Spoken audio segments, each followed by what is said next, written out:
13장 17절부터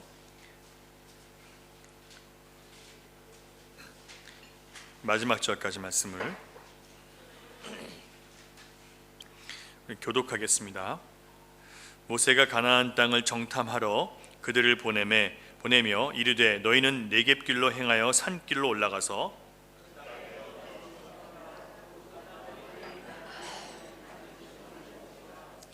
그들이 사는 땅이 좋은지 나쁜지와 사는 성읍이 진영인지 산성인지와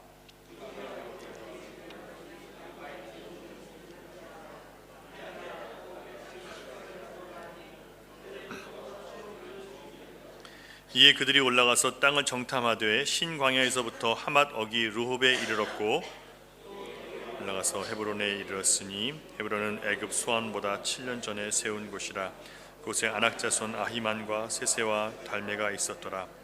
또 에스골 골짜기에 이르러 거기서 포도송이가 달린 가지를 베어 둘이 막대기에 꿰어매고 또 석류와 무화과를 따니라.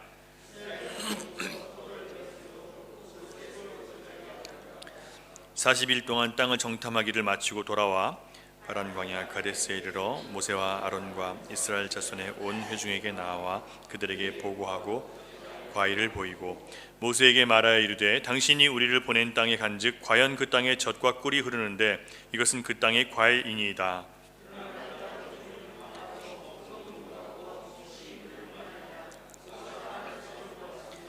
아말렉인은 남방 땅에 거주하고 헤린과 여부스인과 아모리인은 산지에 거주하고 가나안인은 해변과 요단가에 거주하더이다. 모세 앞에서 백성을 조용하게 하고 이르되 우리가 곧 올라가서 그 땅을 취하자 능히 이르기라 하나. 그와 함께 올라갔던 사람들은 이르되 우리는 능히 올라가서 그 백성을 치지 못하리라. 그들은 우리보다 강하니라 하고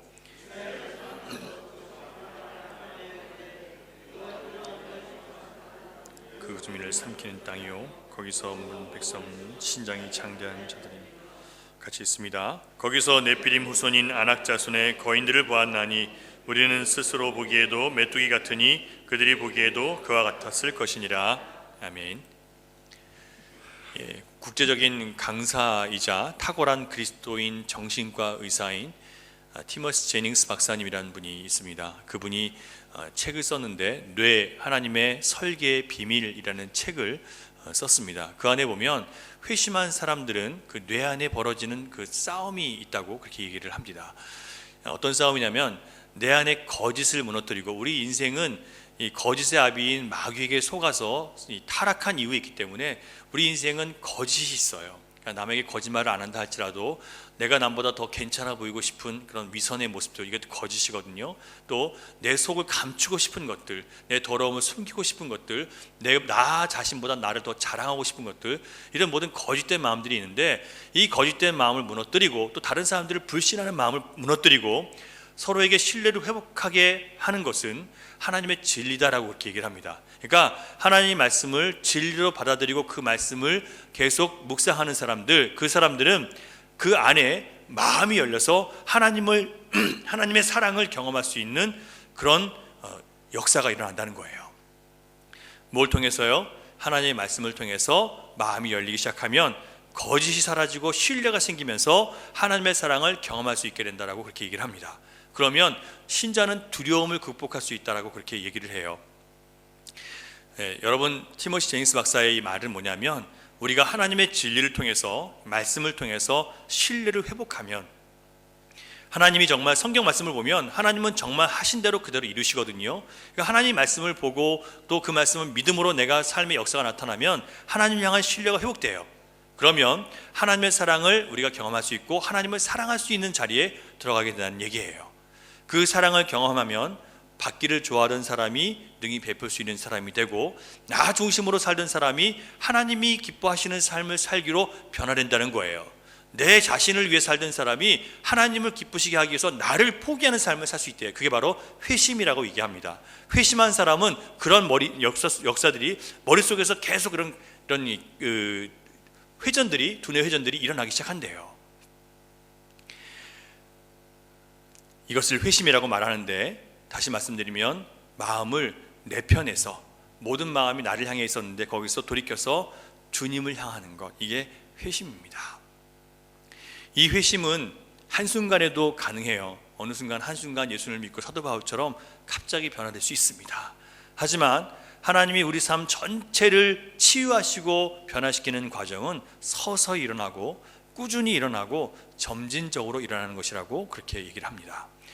이처럼 대부분의 경우 하나님께서 우리의 생각과 우리의 가치와 우리가 가지고 있는 어떤 판단의 어떤 틀을 치료하시는 데는 많은 시간이 걸린다라고 티머시 제닝스 박사가 얘기를 합니다. 그런데 여러분, 우리에게는요 그 과정이 광야의 시험과 같습니다. 광야의 시험은 우리가 세상의 노예였던 우리를 하나님의 것으로, 하나님의 사람으로 바꾸시기 위해서 주어진 건데, 그 광야에 들어가서 백성들이 처음 당한 시험이 뭐였습니까? 물, 그 다음에 먹는 거. 결국 이게 무슨 얘기냐면 생존의 문제. 우리의 첫 번째 시험은 뭐냐면 우리가 무엇을 의지하고 무엇에 기대어 살 거냐, 세상의 떡과 물을 의지하고 살 거냐, 아니면 하나님 말씀을 의지하고 살 거냐, 이 두 가지 시험을 우리에게 주시는 거예요. 그러니까 여러분, 모든 예수님 믿는 사람들은 이 시험을 받아요. 예수님이 처음 광야에서 40일 동안 기도하고 나오신 다음에 처음 받은 시험이 뭐예요? 똑같죠. 먹고 마시는 시험이에요. 모든 신자들이 예수님을 믿은 다음에 처음 받는 시험은 먹고 마시는 문제에 대한 시험이에요. 이스라엘 백성들은요 몸으로는 애굽을 탈출했지만 마음은 여전히 애굽에 속한 노예 상태에 머물러 있었어요. 그래서 그들이 비록 이스라엘 백성들이 광야길에서 탈출해서 광야길로 나갔지만 끊임없이 그들에게 걸려 넘어지는 문제는 먹고 사는 문제에 걸려 넘어지는 거예요. 여러분, 우리가 이렇게 하나님이 원하시는 온전한 신앙의 성숙을 이루지 못하는 이유가 우리 안에 강력한 방해물이 있기 때문에 그렇습니다. 이 도처에 우리가 하나님 앞에 나가지 못하고 우리가 하나님을 만나지 못하게 하는 장애물이 있는 반면에 또한 우리 안에 가장 강력한 원수가 우리 안에 있어요. 뭐냐면 사단의 유혹에 쉽게 넘어가는 옛 본성이에요. 우리 안에 옛 본성이 있는데 그 옛 본성이 우리가 하나님 안에서 성숙하지 못하도록 만드는 가장 큰 장애물이에요. 아직 말씀의 진리로 변화받지 못한 우리의 옛 자아가 우리로 하여금 유혹을 받아서 온전한 신자가 되지 못하도록 방해하는 지독한 장애물입니다. 그 장애물이 자기 자신이기 때문에 우리가 더 알아채지 못하는 거예요. 왜냐하면 나니까요. 그리고 거기서 벗어나기 어려운 거예요. 왜냐하면 나니까요. 오늘 본문에서 우리는 12명의 정탐꾼이 정탐을 하고 와서 10명의 정탐꾼의 말을 듣고 백성들이 믿음으로 하나님과 가는 광야의 길을 버리고 이제 우리 그냥 다시 애굽으로 돌아가겠습니다라는 그런 이야기가 나오는 그 사건을 오늘 우리에게 조명해 주고 있습니다.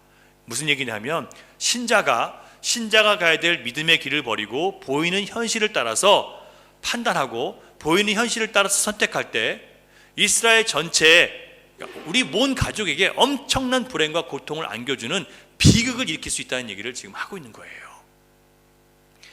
모세는 바란 광야에 이르러서 하나님의 명령을 따라서 각 지파별로 12명을 선발해서 가나안 땅을 정탐하도록 보냈습니다. 그들이 해야 할 일은 뭐냐면 그 땅의 백성들이 강한지 약한지, 많은지 적은지, 그리고 그들이 사는 땅이 좋은지 나쁜지, 그들이 사는 성읍이 진영인지 아니면 산성인지 알아보라고 했습니다. 땅이 좋고 나쁜 것을 알아보게 한 것은 하나님의 약속의 신실성을 확인시켜 주기 위해서 그런 거예요. 갔더니 정말 하나님 말씀하신 대로 젖과 꿀이 흐르는 땅이고 모든 것이 풍성한 땅이야, 정말 좋은 땅이야, 이걸 보여주시기 위해서 보내신 거예요. 그래서 더 그 땅을 사모하는 마음의 동기부여를 위해서 하나님이 허락하신 거예요. 그리고 어떻게 그 땅을 차지해야 될지를 가르쳐 주시기 위해서, 같이 논의하기 위해서 그 땅을 가게 하신 거예요.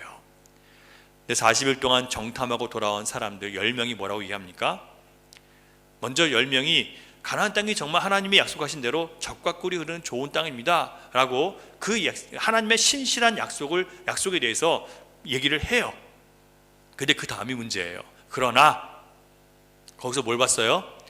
안악자손을 봤다는 거예요. 안악자손은 거인 족속인데 네피림의 후손들로 하나님의 아들들과 사람의 딸들이 혼인해서 낳은 고대의 용감한 장수들이라고 거인 족속들을 얘기해요. 여러분, 고대의 이 이야기들을 보면 거인들의 이야기가 많이 나오는데 실제로 고대 유물들을 보면 거인들의 그런 유물들이 굉장히 많아요. 그 키가 2m 20에서 작게는 2m 20에서 크게는 3m 이르는 거인들의 유골들이 많이 발견됩니다. 그런데 성경에도 그렇게 많이 나오는데 그런 사람들은 어떻게 나온 것이냐? 성경을 보면 하나님의 아들들이라고 했는데 보통 하나님의 아들들은 천사를 상징해요. 근데 이 천사가 하나님 앞에 죄를 짓고 거역해서 사단과 함께 쫓겨 내려와서 이 땅에서 육체화되면서 사람의 딸들을 품어서 그 딸들을 통해서 낳은 사람들이 바로 이 고대의 장수들, 네피림의 후손들이라고 얘기를 하는데, 그 후손들이 세계 전역에 살면서 그 땅을 아주 공포스럽게 만드는 사람들이었던 거예요. 그런데 이런 이야기들을 하면 이 과학자들, 보통 뭐 다 과학자가 아니라 주류 과학자들은 말도 안 되는 얘기라고 해요. 실제로 그런 유물들이 많이 발굴되는데도 그거는 가짜라고 계속 얘기를 해요. 왜냐하면 그런 유물들이 발굴되면 다윈의 진화론의 그 고리에 들어가지 않기 때문에 다윈의 진화론을 못 쓰게 만들어 버리거든요. 그러니까 그걸 가려야 되는 거예요. 그래서 이 주류 학계에서는 계속해서 이거는 가짜다, 이것은 있어서는 안 되는 증거다라고 해서 없애버려요. 참 무섭죠. 그러니까 하나님의 말씀이 증명되는 모든 사실들은 이 주류 학계에서는 다 제거시켜버려요. 이 10명의 정탐꾼은 거기서 안악자손을 보고 나서 뭐라고 해요? 우리는 메뚜기 같다. 이것이 바로 10명의 정탐꾼들이 내린 판단입니다. 그래서 우리는 가서 밟혀주고 가면 안 돼. 여러분, 그들은 하나님의 말씀과 상관없이 눈에 보이는 것들을 통해서 스스로 답을 정해버렸습니다. 이것을 불신이라고 얘기하는 거예요. 여러분, 우리는 답을 정할 수 있는 그런 지혜가 없어요. 우리 안에는 우리 인생에 대한 답을 얘기할 수 있는 능력이 없어요. 그래서 하나님을 의지하지 않고는 무엇이든 온전히 해석할 수 있는 능력이 우리가 없어요. 왜냐하면 우리는 하나님 안에서 타락하면서 하나님의 완전성에서 떨어져 나갔어요. 우리의 모든 지성과 우리의 모든 이성은 다 왜곡되어 있어요. 다 저마다 달라요. 그래서 진정한 지혜에 이르기 위해서는 반드시 하나님의 지혜의 말씀을 우리가 근거로 해야지만 다른 선택을 할 수 있어요. 하나님이 계시다는 것을 믿는 것이 믿음이 아니라 하나님의 말씀이 그대로 될 줄 믿는 것이 진짜 믿음이에요. 그것이 내 삶에 이루어지라고 하신 그 하나님의 말씀을 이루기 위해서, 그 말씀을 내 삶에 이루기 위해서 그걸 쫓아갈 때 불안하고 좀 의심이 되고 두렵지만 그 두려워하는 자신의 옛 본성을 그 말씀에 굴복시켜서 쫓아가는 게 믿음이에요. 여러분, 귀신도 하나님의 계시는 것을 믿고 또 떠든다고 얘기하죠. 하나님이 계신 걸 믿는 건 믿음이 아니에요. 아시죠?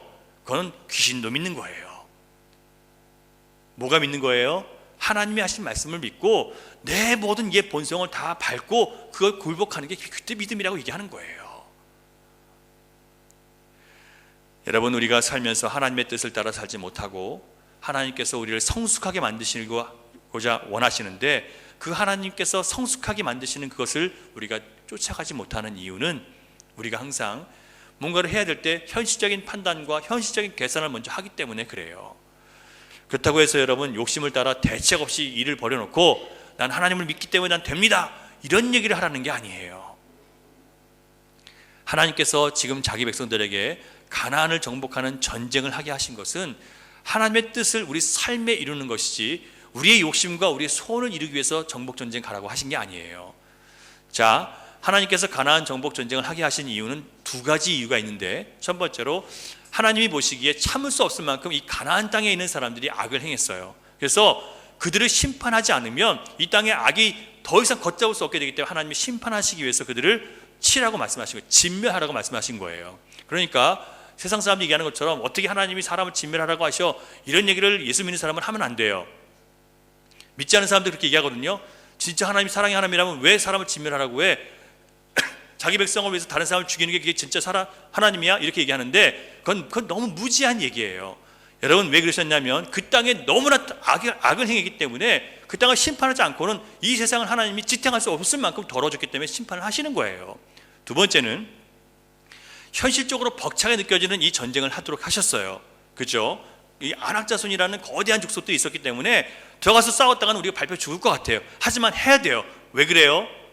세상의 힘과 세상의 권력과 세상의 핍박을 두려워하지 않고 하나님 말씀을 따라 사는 그런 믿음의 용기와 담대함을 그들이 체험하게 하시기 위해서 그렇게 싸우게 하시는 거예요. 여러분, 하나님께서 우리에게 이 세상 가운데 믿음으로 싸우게 하시는 이유는 거기 있어요. 우리에게 믿음을 가르쳐 주시기 위해서, 또한 세상을 심판하기 위해서. 그래서 여러분, 싸우셔야 되는 거예요. 하나님이 가라고 하신 길은 가셔야 되는 거예요. 내가 생각하지 않고요. 내 능력과 내 실력을 계산하면 못 가요. 뭘 믿고 가는 거예요? 주님이 가라고 하셨기 때문에 주님이 공급하실 것을 믿고 가는 거예요. 우리가 현실적으로 판단하기 시작하면 여러분, 믿음의 길은 갈 수가 없어요. 여러분, 하나님께서 우리에게 무슨 대단한 순종을 하고 대단한 일을 하라고 부르시는 것이 아닙니다. 하나님 말씀을 잘 배워서 하나님 뜻을 잘 알고 주님이 우리를 이끄시는 길이 정말 완전한 길인 것을 인정하고 그 길을 따라서 믿음으로 가라는 거예요. 때로는 시험도 있어요, 고난도 있어요, 광야도 있어요, 아픔도 있어요, 실패도 있어요, 좌절도 있어요. 하지만 내가 가라고 한 길을 가면 반드시 가나안에 들어가니까 가라. 그걸 배우는 거예요. 여러분, 우리는 개신교회에 속해 있는 교회를 개혁교회라고 얘기를 합니다. 우리는 개신교회 교인인데 미국 개혁교단을 Reformed Church in America라고 해서 RCA 교단이라고 해서 지금도 미국에서 가장 보수적인 장로 교단 중에 하나예요.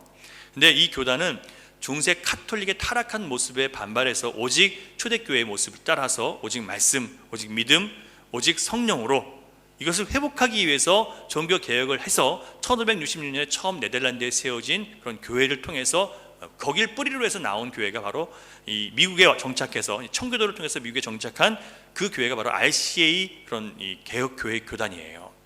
그런데 미국에 있는 많은 한국 장로 교회들도 개혁 교회 여기 RCA에 소속돼 있고 거기 교단들은 가장 정통적이고 가장 보수적인 신앙을 잘 가르치는 교단이에요. 그런데 만약에 한 교회가 우리가 RCA 교단 목사를 통해서 진짜 하나님의 세우신 초대교회의 모습을 회복하기를 원해서 그 교회의 목사님을 우리가 초청하기를 원한다. 그렇게 되면 편지를 써야 되는데 뭘 요구해야 되냐면 우리 교회는 주일 2번의 설교와 교리 문답 교육을 우리에게 꼭 가르쳐 주셔야 된다라고 요구할 권리가 교회에 있어요. 그러니까 목사는 청빙을 받아서 그 교회 가면 뭘 해야 돼요? 2번의 설교를 해야 되는데 주일 꼭 한 번은 뭘 해야 돼요? 교리 문답을 가르쳐 줘야 될 의무가 있어요. 정통교회 개혁교회라면 그래서 주일에 2번의 예배 시간을 갖는데 주로 오후 시간이나 저녁에는 통상적으로 교리 문답을 가르치거나 배우는 시간을 가르쳐서 배우는 시간을 갖게 해요. 그러므로 여러분 개혁교회에 속한 목사들은 1년에 한 번씩 반드시 교리 문답에 대한 설교를 1년 동안 해야 돼요. 그 의무예요. 그리고 여러분 모든 장로교회는 개혁교회예요. 모든 침례교회도 개혁교회예요. 모든 감리교회, 모든 이 개신교회는 다 개혁교회라고 해요. 그러면 반드시 교리를 가르쳐야 되는 거예요. 근데 오늘날 교회에 교리를 가르치는 교회가 얼마나 있습니까? 목사가 붙잡고 좀 교리를 배우십시오 라고 하는 게 아니라 교인들이 우리가 바른 신자가 되기 위해서 정말 우리가 속지 않는 바른 신자가 되기 위해서는 교리를 배워야 되겠습니다. 교리를 가르쳐 주십시오. 요구해야 된다니까요. 그래서 교회 다니는 횟수가 많아지면 10년, 20년 다니면 10번, 20번, 1년에 한 번씩 교리를 반복해서 듣는 거예요. 개신교회 신자들은 오직 성경을 강조하는 교회의 회원들을 개신교회 교인이라고 얘기해요. 따라서 우리가 바르게 예수를 믿고 바르게 순종하기 위해서는 반드시 말씀 강해와 교리 공부를 요청해서 배워야 했어요. 그런데 과연 오늘날의 신자들 중에서 목사에게 강해 설교를 요청하고 교리를 가르쳐달라고 요청하는 사람들이 얼마나 있겠습니까? 이게 의무인지 아는 사람은 또 얼마나 있겠습니까? 오늘날 개신교회가 이처럼 세속화되고 말씀의 능력과 경건을 잃어버린 모든 이유는 하나님의 뜻에서 멀어지게 된 배경은 우리가 오직 말씀이라고 해서 바른 하나님의 말씀을 깨닫고 바른 교리에서 우리가 서야 되는데 우리가 그 개혁교회의 기초를 우리가 잃어버렸기 때문에 이렇게 된 거예요.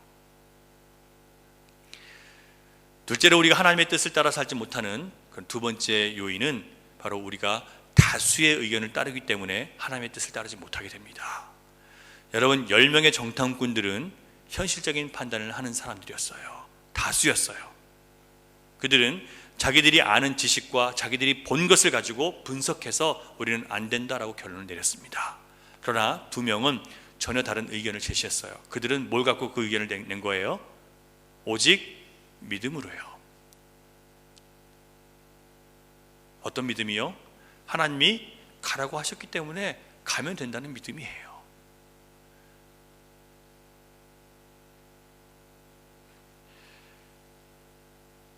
갈렙이 먼저 일어나서 동요하는 백성들을 진정시켰습니다. 10명의 정탐꾼의 말을 듣고 우리 빨리 이제 큰일 났다 막 걱정하는 사람들에게 갈렙이 일어나서 동요 진정시키면서 이렇게 외쳐요. 우리가 올라가서 그 땅을 취합시다. 우리가 이길 수 있습니다.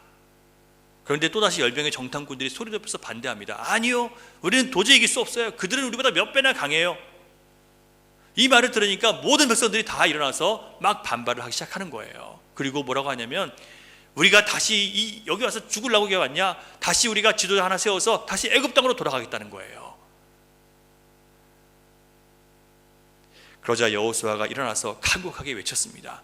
그들은 우리의 먹이입니다. 그들의 보호자는 그들에게서 떠났고 여호와가 우리와 함께 계십니다. 그들을 두려워하지 마십시오. 그런데 사람들이 갈렙과 여호수아의 말을 듣지 않고 이 세 사람에게, 모세와 여호수아의 갈렙에게 돌을 들어서 쳐서 죽이려고 던지려고 합니다. 그때 그 결정적인 순간에 하나님께서 임하셔서 그들을 흩어놓으셨어요. 여러분, 하나님의 역사는 하나님의 말씀을 믿는 사람들을 통해서 이 땅에 역사합니다. 여러분, 현실적으로 보고 현실적으로 계산하는 사람들을 통해서 아무 일도 일어나지 않아요. 누굴 통해서요? 하나님의 말씀을 믿음의 눈으로 보고 순종하기로 결단하는 사람들에게만 하나님의 말씀이 그들에게 임하고 그들을 통해서만 하나님의 역사가 일어나는 거예요.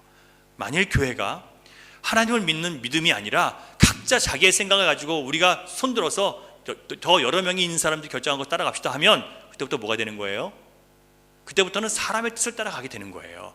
정말 우리가 그런 사람이 되려면 먼저 신실한 믿음의 사람이 되어서 우리가 하나님의 뜻에 결단합니다. 하나님의 뜻이라면 무엇이든지 순종하겠습니다. 하나님이 가라고 하신 길은 우리가 손해보고 어려운 길이라도 주님이 가라고 하시면 가겠습니다. 이런 사람들이 모여있을 때 그게 그때서야 하나님의 뜻이 결정되는 거예요. 그런데 그런 사람들이 안 모이는데 대부분의 신자들이 정말 예수님을 믿지 않고 현실적인 결정을 하는 사람들이에요. 그런데 같이 우리 공동회의를 했어요. 그래서 믿음의 결정보다 공동회의를 통해서 세속적인 결정이 났어요. 그럼 우리 어떻게 되는 거예요? 다 같이 그냥 40년 광야 또 헤매는 거예요. 그래서 여러분, 교회의 역사는, 하나님의 역사는 다수를 통해서 나타나는 게 아니라 소수의 정말 하나님 말씀을 신뢰하고 그 말씀에 순종하고 자기를 드리는 사람들 통해서, 그들을 통해서 역사가 나타나는 거예요.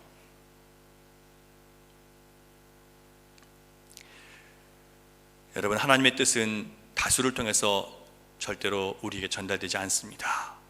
민심은 천심이다. 이거는 백성들이 곧 하늘이다. 하늘의 마음을 안다. 백성들의 마음이 곧 하늘의 마음이다. 이거는 아주 인본주의적인 사상에서 나오는 말이지 절대 하나님의 말씀이 아니에요. 그런데 이걸 신앙처럼 여기는 사람들이 굉장히 많이 있습니다. 여러분, 하나님의 뜻은 모든 사람에게 성경을 통해서 열려 있어요. 누구나 성경을 펴서 읽을 수 있어요. 하지만 그 말씀의 능력이 나타나는 것은 이 하나님 말씀 앞에서 내 생각과 내 판단을 내려놓고, 내 판단 내려놓고 오직 하나님 말씀이 진리이기 때문에 순종하겠습니다. 겸손한 마음을 가진 사람에게만 그 말씀이 바르게 역사할 수 있어요. 안 그러면 여러분 다 우리가 왜곡시켜버려요. 내 마음대로 바꿔버려요.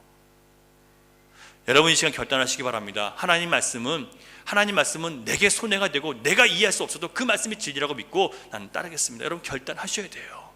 그래야 여러분이 하나님 말씀을 바르게 이해할 수 있고 바르게 순종할 수 있어요. 세상에 많은 사람들이 아무리 맞다고 주장해도 하나님이 아니라고 하면 아닌 것입니다. 여러분, 맞습니까? 예, 세상 사람들이 다 아니라고 해도 하나님이 맞다고 하면 그것이 맞는 거예요. 여러분, 그렇게 믿으십니까? 여러분, 그게 신자예요.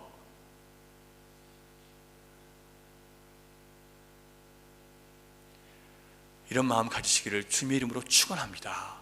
그래야 여러분 영혼이 살아요. 그래야 하나님 말씀을 통해서 역사가 나타나고 능력이 나타나는 거예요. 여러분, 그래야 하나님 주시는 말씀이 우리 삶의 능력이 나타나서 우리가 세상 앞에서 자꾸 메뚜기처럼 보이는데 이제 메뚜기가 아니라 세상이 우리의 밥이라는 것이 보이기 시작하는 거예요.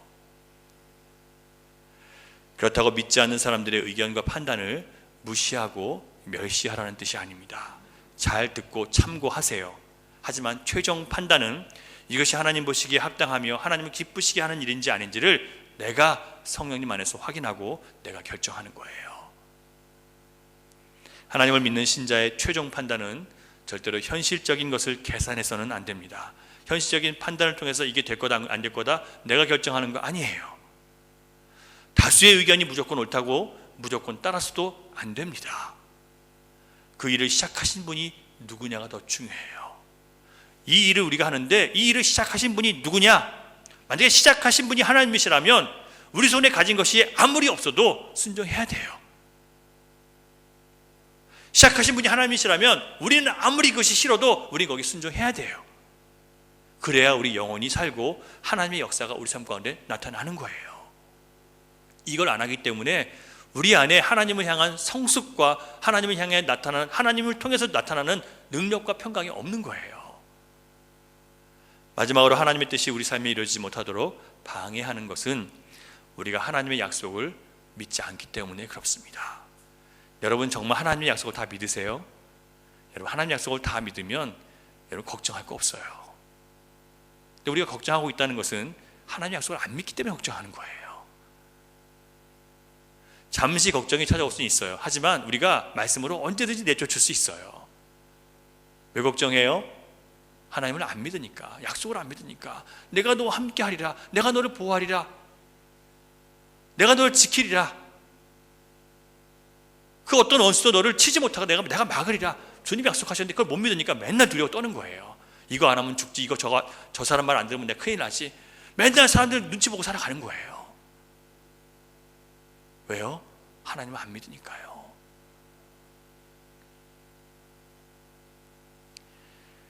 여러분, 하나님은 이스라엘 백성들을 처음부터 출애굽시키면서 처음에 약속하신 게 가나안 땅에 너희를 집어넣겠다고 하셨어요. 그런데 이스라엘 백성들은 10명의 정탐꾼 말을 듣고 하나님의 약속을 이스라엘 백성들 가운데서 걷어내버린 거예요.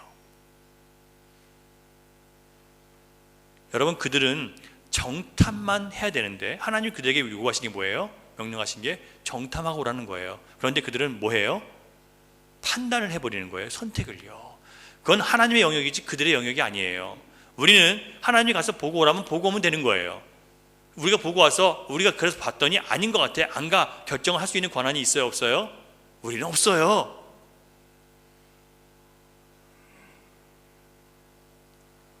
우리의 구원에 대해서도 마찬가지예요. 주님이 구원하시기로 하셨으면 내 자신의 성편을 보면 난 아무리 봐도 난 아닌 것 같아. 주님이 구원하신 건 구원하신 거예요. 주님이 아니라고 하시면 나는 아무리 구원받은 사람 같이 나 혼자 그렇게 생각해도 아닌 건 아닌 거예요. 우리의 영역은요, 우리 삶에서 하나님이 원하시는 일을 하고 하나님이 가라고 하신 길을 가는 것이 우리의 영역이지 내가 갈 수 있어 갈 수 없어를 판단하는 게 아니에요. 근데 지금 백성들이 그걸 판단하는 거예요. 사랑하는 여러분, 하나님께서 우리를 세상에서 건져내신 이유는 우리가 세상 사람들처럼 살지 말고 이제 하나님의 진리를 좀 배우고 하나님의 성품을 좀 배워서 하나님의 자녀답게 좀 세상을 사는 것을 보자. 그게 바로 주님께서 우리를 부르신 거예요. 먹든지 마시든지 무엇을 하든지 하나님 백성으로서 좀 이제 품위와 순결함을 지키고 좀 거룩하게 좀 구별된 그런 사람의 모습으로 세상에 이런저런 끌어다니지 말고 좀 믿음으로 살아가는 그런 고귀한 모습을 좀 나에게 보여줘라. 세상 가운데 좀 보여줘라. 그게 주님께서 우리를 부르신 이유예요. 우리로 하여금 세상 사람들이 가는 길을 좀 등지고 하나님 말씀이 우리 삶을 통해 성취되도록 하나님의 나라를 이 땅 가운데 좀 이루면서 살라고 우리를 부르셨단 말이에요. 여러분이 신자라면 누구도 이 하나님의 부르심을 거역해서는 안 돼요. 여러분 이 일을 하셔야 돼요. 여러분이 몸이 아프고 힘들고 그래서 난 못해요, 바빠서 안 돼요, 그럴 수 있는 자격이 여러분에게는 없어요. 여러분이 구원받으신 분들이라면요.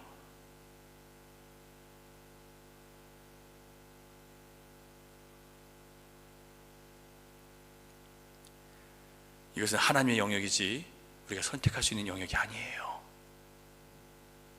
우리는 우리 구주 예수 그리스도의 피값으로 사신 바 되었어요. 이제 우린 누구의 것이에요? 하나님의 것이에요. 내 인생 내 마음대로 할 수 있는 권한이 우리에게는 없어요. 성경대로 제가 말씀드리는 거예요. 여러분 십자가를 믿으시고 구원을 받으셨다면 이제 여러분의 소속을 분명히 하십시오. 하나님의 나라가 여러분을 통해서 이루어질 수 있도록, 하나님의 거룩하심이 나타날 수 있도록, 하나님의 자녀다운 성품과 품위가 좀 나타날 수 있도록. 그래서 좀 세상 사람들로부터 욕 먹는 그런 신앙은 좀 이제 그만했으면 좋겠어요. 믿지 않은 사람들로부터 이런저런 비난받는 그런 모습도 이제 그럼 그만했으면 좋겠어요.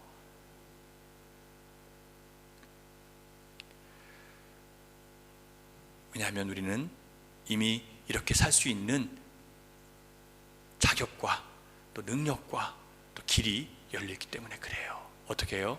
주님을 믿는 믿음으로 가기만 하면. 하나님의 약속을 믿는 믿음의 눈으로 모든 것을 판단하고 결정하시기 바랍니다. 많은 사람들이 간다고 가면 안 돼요.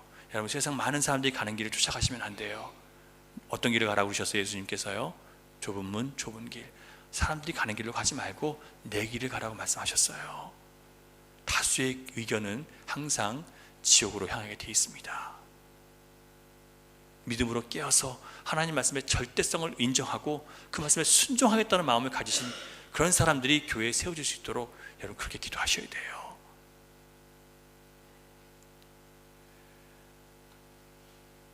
그러나 여러분 우리가 하나님을 확신하는 근거는 항상 눈에 보이는 것이 아니라 하나님 말씀이셔야 됩니다. 여러분 하나님의 약속을 믿는 믿음의 눈으로 모든 것을 결정하셔야지 자꾸 우리 눈으로 보게 해달라고 여러분 요청하지 마세요. 우리가 하나님을 확신하는 근거는 기적 때문이 아니라 그분의 성품, 하나님의 약속 지키시는 거예요. 하나님이 성경에 하나님 약속하신 거 다 이루셨어요. 하나도 빠진 게 없어요. 그렇죠? 하나님이 한 번도 성경에 약속하신 것을 빼뜨린 적이 없어요. 구원하시겠다고 하신 분 다 구원하셨어요. 그리고 아들 예수님을 보내주셨어요. 그리고 이제 마지막에 아들 예수님을 다시 심판주로 보내신다고 하셨어요. 하나도 빠진 게 없어요. 마지막 하나 남았어요. 그런데 마지막 하나 남은 예수님이 재림이 여러분 안 믿어지세요? 그 하나님의 신실함 때문에 우리는 하나님을 믿는 거예요. 하나님은 반드시 약속하신 것을 이루시기 때문에. 그리고 우리가 용서받을 수 있음을 믿는 거예요. 왜요? 하나님은 자비와 긍휼이 풍성하신 분이기 때문에 우리가 허물과 죄가 있지만 또 용서하실 것을 믿기 때문에 하나님을 믿고 우리가 기적을 안 바라도 되는 거예요. 눈에 보이는 기적은 언제든지 사단의 손에서 나타나서 우리를 미혹하는 가짜일 수 있다는 것을 여러분 기억하시기 바랍니다. 예수님이 말씀하신 거예요. 기적을 추구하면 안 돼요, 여러분. 절대로. 진짜 믿음은 하나님이 우리 삶에 기적적으로 개입하지 않으셔도 하나님의 영원한 약속을 믿는 확신이 흔들리지 않을 만큼 우리가 그분을 잘 알고 있느냐, 그게 우리의 진짜 믿음을 결정하는 거예요. 여러분 기적이 안 나타나도, 여러분 뜻대로 이루어지지 않아도 여러분 하나님을 믿는 믿음이 더 확실할 수 있다면 어떻게 해야 된다고요? 우리가 예수 그리스도를, 하나님 안에서 예수 그리스도를 잘 알면 이런 믿음이 생기는 거예요. 기적이 필요 없다니까요, 여러분. 처음에 소개드렸던 티머시 제닝스 박사의 책을 보면 그가 상담했던 시한부 선고를 받은 37살의 젊은 남자 헤럴드에 대한 이야기가 나옵니다. 헤럴드는 37세 한창 나이에 식도암으로 시한부 선고를 받았어요. 그는 그 일로 인해서 우울증이 생기는 것은 아닌지 진단을 받기 위해서 이 티머시 박사를 찾아온 환자였습니다.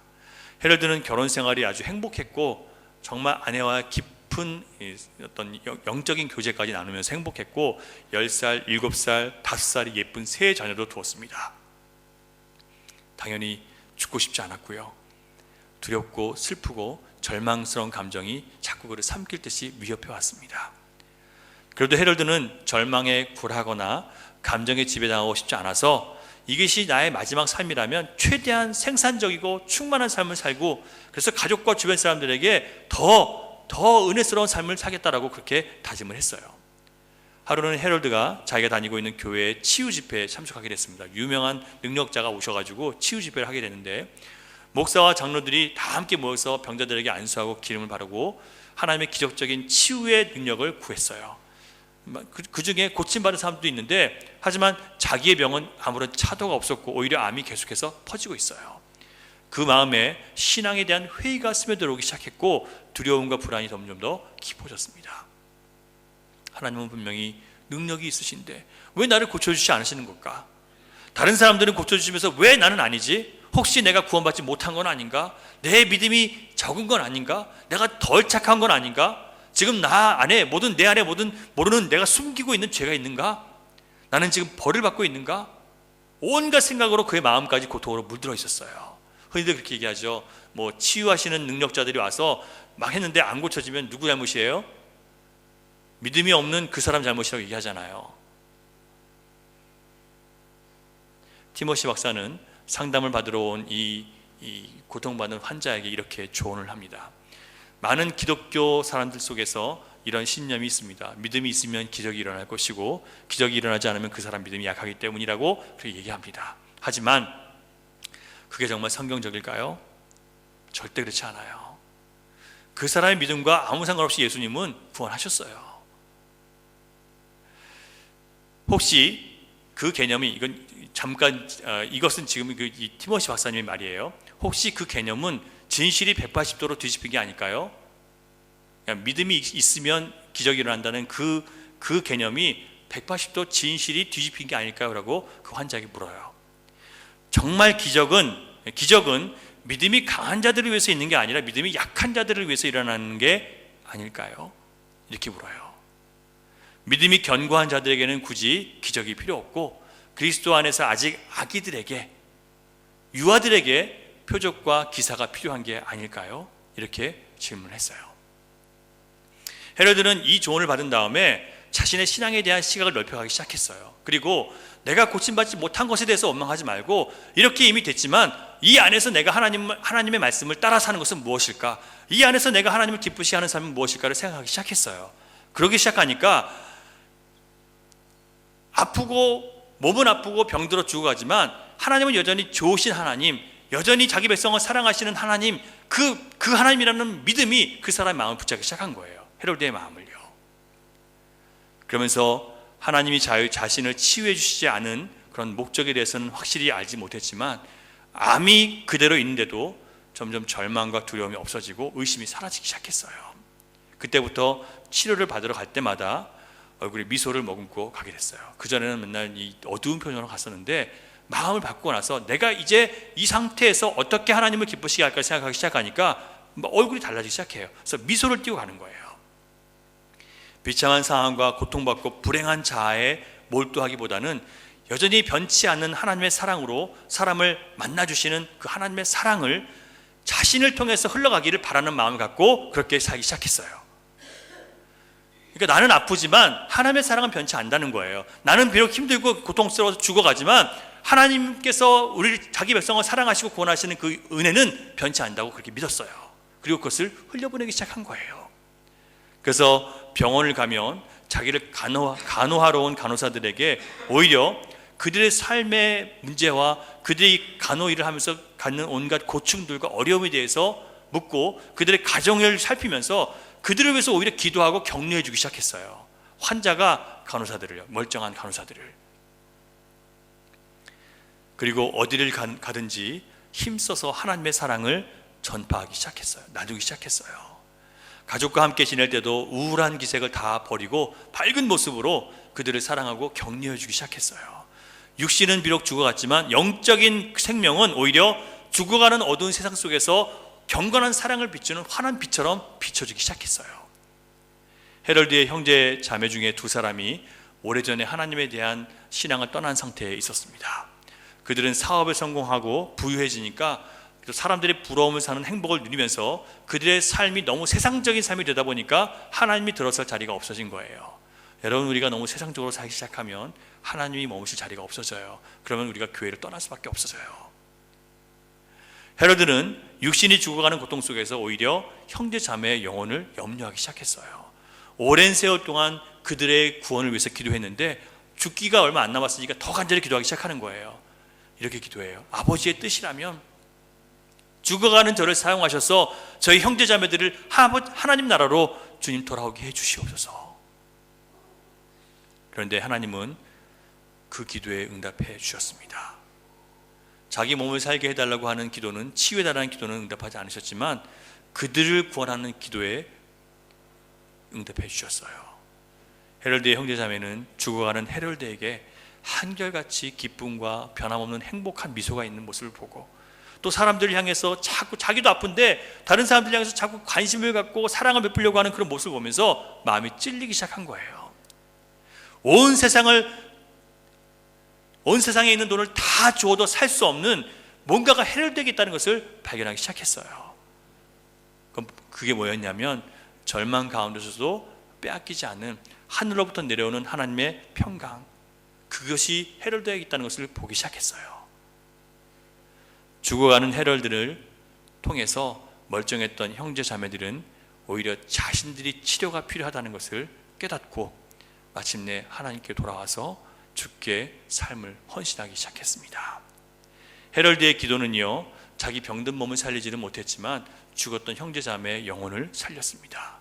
죽기 얼마 전에 헤럴드가 이 티머시 박사에게 이런 고백을 했습니다. 하나님은 정말 놀라우신 분입니다.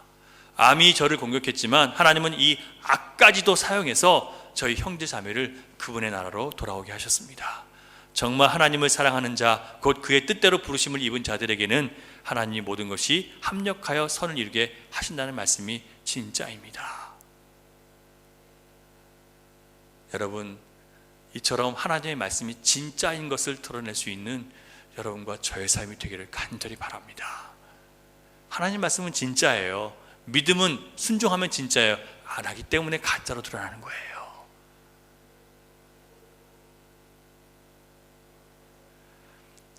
그가 이렇게 고백합니다. 이 땅에서 비록 내 수명은 몇십 년 단축되었지만 그 결과로 내 형제 자매들이 영원히 구원받았으니까 저는 그들과 나머지 가족과 함께 영생을 저곳에서 누릴 수 있게 됐습니다. 헤럴드는 더 이상 이 땅에 남아있지 않았지만 그의 삶의 흔적들은 여러 사람들의 기억 속에 깊이 남게 되었습니다. 자신의 불행한 처지와 형편에 함몰되어서 원망하지 않고 하나님께서 그런 자신을 통해서 하고 싶은 일을 하기 시작했을 때 그는 하나님과 합력해서 선을 이룰 수 있었습니다. 여러분, 어떤 상황에 하나님이 우리를 집어넣을 수 있을지 몰라요. 하지만 거기서 여러분, 우리는 뭘 해야 된다고요? 하나님께서 우리에게 하고 싶으시는 일이 무엇인지 그것을 찾고 거기에 순종하시면 돼요. 그러면 그걸 통해서 하나님의 뜻이 이 땅 가운데 이루어지고 죽었던 영혼을 살리는데 우리가 쓰임받을 수 있는 거예요. 자꾸 내가 재지 마세요. 이걸 해서 된다 안 된다 내가 계산하는 거 아니에요. 더 많은 사람들이 아니라고 한다고 그걸 쫓아가면 안 돼요. 하나님의 말씀을 쫓아가셔야 돼요. 그리고 하나님 약속을 믿으셔야 돼요. 내 판단을 믿지 말고 내 옛 자아를 믿지 말고 하나님 약속을 믿으셔야 돼요. 그래야 하나님의 능력이 나타나고 그래야 하나님이 기뻐하시는 삶을 살 수 있고 성숙한 신자의 모습이 우리 안에 나타날 수 있어요. 진짜 신자가 되는 거예요. 여러분, 두려움을 피해서 달아나지 마십시오. 하나님 말씀의 진리를 들으시고 믿으시고 마음으로 받아들이세요. 예수님이 보여주신 대로 우리가 나보다 다른 사람들을 더 사랑하기 시작할 때 치유하시는 하나님의 사랑이 모든 절망과 죄악과 실패를 물리치고 우리를 영원한 평안과 화목함 가운데로 인도해 내실 것입니다. 여러분, 눈에 보이는 대로 보면 가나안 앞에서 또 돌아설 수밖에 없어요. 눈에 보이는 대로 보지 마세요. 우린 또 실패해요. 그러나 하나님의 약속과 진리의 말씀과 하나님의 성품을 믿고 하나님의 신실하심을 믿고 믿음의 눈으로 그 상황을 보기 시작하면 우리를 메뚜기처럼 보이게 만들었던 안악자손이라도 우리 눈에 밥으로 보이게 될 줄 믿습니다. 하나님의 모든 약속은 반드시 약속대로 이루어진다는 이 믿음의 고백이 여러분의 순종을 통해서, 여러분의 삶을 통해서 우리의 입에서 고백될 수 있기를 간절히 바라면서 이 말씀 전해드렸습니다. 기도하겠습니다. 여러분, 우리 잠깐 같이 기도했으면 좋겠습니다. 기도하실 때요, 여러분, 우리가 하나님 말씀을 믿는 믿음으로 살았는지 한번 생각해 보셨으면 좋겠습니다. 어떠한 상황 가운데서도 주님의 말씀이, 주님의 뜻이 내 삶 가운데 이루어지는 것이, 그것이 주님께서 우리를 부르신 목적인데, 우리를 변화시킨 목적인데, 우리를 구원하신 목적인데, 우리는 그렇게 살지 않았습니다. 내가 먹고 사는 문제에 또 붙잡혀서, 또 내 바쁜 일에 붙잡혀서 정말 내가 해야 할 일들 하지 않고 주님 앞에 서지 못했습니다. 하나님, 우리를 용서해 주시옵소서. 하나님, 그러다 보니까 하나님 말씀을 따르는 믿음으로 살지 못하고 자꾸 내 판단을 따라서 살고, 현실적인 가치와 현실적인 계산을 통해서 안 된다고 늘 고백하고, 나는 주님을 따라갈 수 없다고 늘 그렇게 변명하고, 또 여러 사람들이 주님의 길을 걸어가지 않는 모습을 보면서 나도 그렇게 할 필요 없다고 생각하고 여러 사람의 길을 따라 하나님을 거부하고 그렇게 살아온 모습이 우리 안에 있지 않습니까? 내 옛 본성을 따라서 하나님의 뜻을 거역하고, 하나님의 약속을 거역하고, 내 옛 본성을 따라서 하나님의 영역을 침범하고 하나님이 가라고 하신 길을 내가 스스로 거절하지 않았습니까? 여러분, 이 시간 회개하시기 바랍니다. 그리고 이제 하나님 성품을 믿고, 하나님 말씀을 믿고, 하나님의 신실하심을 믿고, 하나님 말씀이 어떤 상황 가운데서도 내 삶을 통해서 나타나기를 간절히 원합니다. 하나님을 나타내는 사람으로, 하나님을 드러내는 사람으로, 하나님의 살아계심을 증거하는 사람으로, 하나님의 거룩하심을 나타내는 사람으로, 하나님의 능력을 나타내는 사람으로 변화되기를 원하오니 주여 나를 변화시켜 주시옵소서. 새 것으로 주님 변화시켜 주시옵소서. 만들어 주시옵소서. 새 것으로 온전케 하여 주시옵소서. 여러분, 이렇게 함께 기도하시기 바랍니다. 기도하겠습니다. 좋으신 아버지 하나님, 감사합니다. 오늘도 말씀을 통해서 우리의 허물과 죄를 드러내 주셔서 감사합니다. 아버지 하나님, 말씀을 듣는다고 하지만, 말씀을 받았다고 하지만 주님, 그 말씀으로 삶을 살아가지 않습니다. 주님, 온갖 핑계와 변명으로 아버지 하나님 그 말씀을 내가 거부하고 나는 그렇게 살 수 없다고 스스로 내가